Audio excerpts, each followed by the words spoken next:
my name's Ernie Arredondo with the Arredondo Group. We're experts in foundation evaluations and repair with our staff of registered professional engineers. What I'm going to talk about today is the importance of trying to keep moisture around the foundation.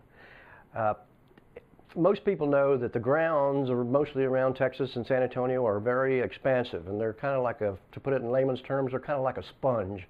If you let the sponge dry out, it shrinks, and if you get it wet, it swells up. The ground pretty much behaves the same way. So what you want to do is try to keep the house stable, riding on this highly viscous fluid, so to speak, to keep it somewhat stable so that you don't get as many cracks or distresses in the structure that you get from too much movement.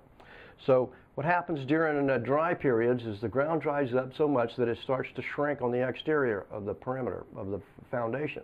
That causes stress on the superstructure, which creates a lot of cracks, a lot of distresses, displacements, in doors and things of that nature. So in order to keep the ground somewhat supple, it's very, very important to water around the perimeter of the foundation.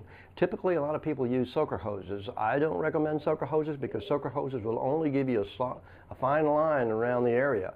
I usually recommend a sprinkler system will allow you to water from the edge of the foundation to at least 6 feet outward. That's a larger swath, and it gives you a much greater penetration over time to keep the ground supple.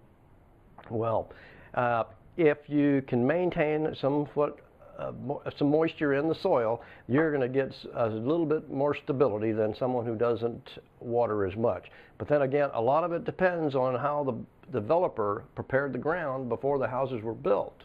If you are on firmer grounds, harder clays, then you're not going to get as much movement as those people who are on more expansive soils.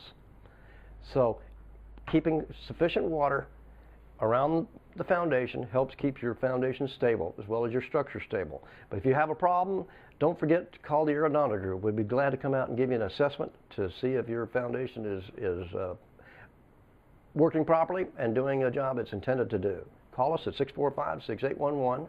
That's a 645-6811.